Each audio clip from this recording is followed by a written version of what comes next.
de l'eau aussi pour rincer les pots et pour les traiter.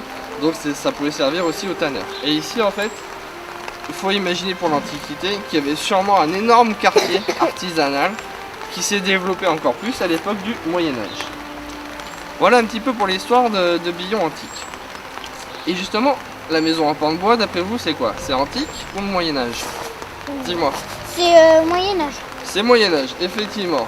Pour l'Antiquité, on va avoir des maisons à base de briques ou de pierre, effectivement.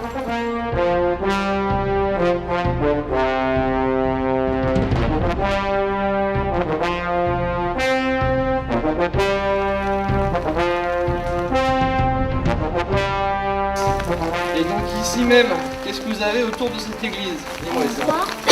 À pan de bois, c'est ça. Ce sont des maisons de bois, des maisons à pan de bois.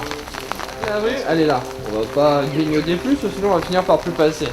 Donc l'encorbellement permet de gagner de la place sur la rue. C'est-à-dire qu'on va pas gêner la rue, mais au fur et à mesure de l'étagement, au fur et à mesure des étages, on va gagner 1 mètre, et là on va gagner 2 mètres. Et grâce à ça, on va pouvoir faire des pièces plus grandes. Et donc s'extirper un petit peu de l'emprise au sol, qui était un peu étroite, donc dans les murs, entre les murs des remparts.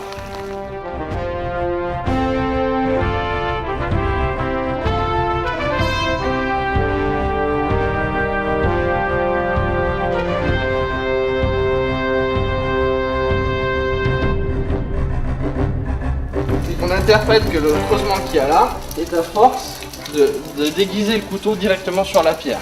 C'est une interprétation, mais ça semble plausible, on le retrouve dans pas mal de structures. Donc,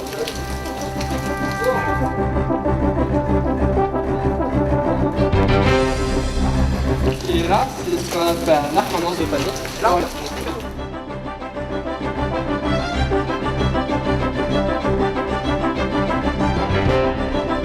Et donc effectivement ici c'était donc le quartier des bouchers et c'était la porte ici pour rentrer dans la ville médiévale, dans les remparts et aller voir donc soit les bouchers, soit aller voir d'autres personnes.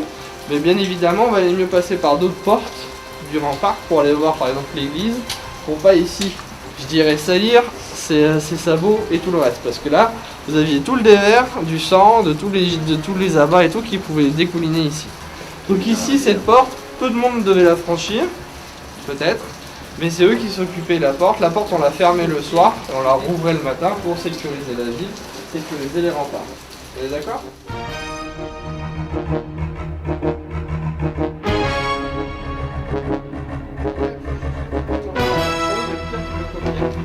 Ici, on a le droit de copier. Donc, ensuite, il y a l'exposition. Vous voyez le grand 2 derrière, au dos de la feuille. C'est regardez les 4 panneaux et note les informations qui te surprennent. Je vais vous donner les informations sur les panneaux et je vous promets qu'il y aura certaines choses qui risquent de vous surprendre. Et après, on fera la maquette et l'atelier pratique, c'est-à-dire que vous allez créer votre propre façade de maison à pan de bois. Là, vous avez un rappel ici de la maison à pan de bois, comme on l'a vu tout à l'heure avec la maison du boucher. Et regardez, ici, au rez-de-chaussée, tout le monde comprend bien, vous avez le dessin à côté. Vous avez l'enluminure ici, donc ici, c'est là où il y avait la boutique, où les gens vendaient directement dans la rue. Là, le premier étage, on l'a dit tout à l'heure, c'était quoi? Maintenant, le lit. Le lit, qu'est-ce qui fait qu'il est surposant par rapport à notre lit actuel?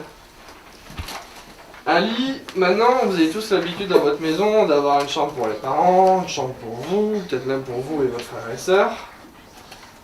Mais à l'époque médiévale, est-ce qu'on avait des chambres comme ça pour tout le monde? Non. Non. Alors pourquoi? Parce qu'ils dormaient à 4 et 5 dans un lit. Exactement. Mais pourquoi on dormait à 4 et 5 dans un lit? C'est ça? Parce qu'il y avait pas beaucoup de pièces.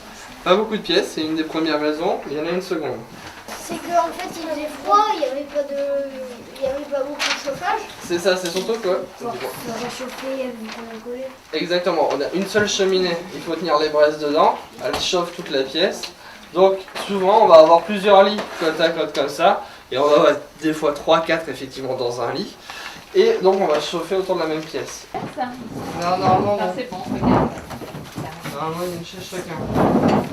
Tiens, à toi là. À toi. Ça peut servir à faire le toit. Par exemple, ça va imaginer les briques. Le toit il est où là sur votre dessin? Là, tout le monde met le doigt dessus. là et là. On est d'accord. Donc ça peut me servir pour faire le toit. Il suffit de découper et après de remplir, hein. C'est pas compliqué.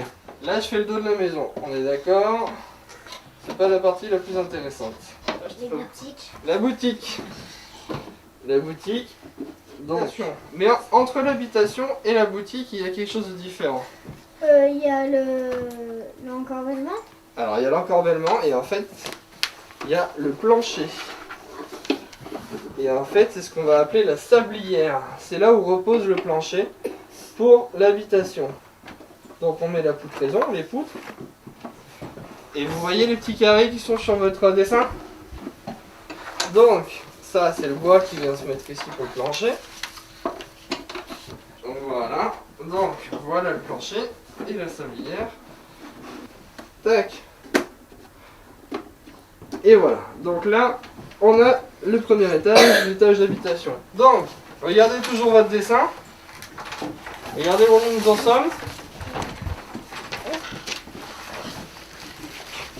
C'est bon, tout le monde identifie bien les différentes pièces? Oui. Donc, maintenant on fait ça. Si ça veut bien. Et maintenant le toit en briques.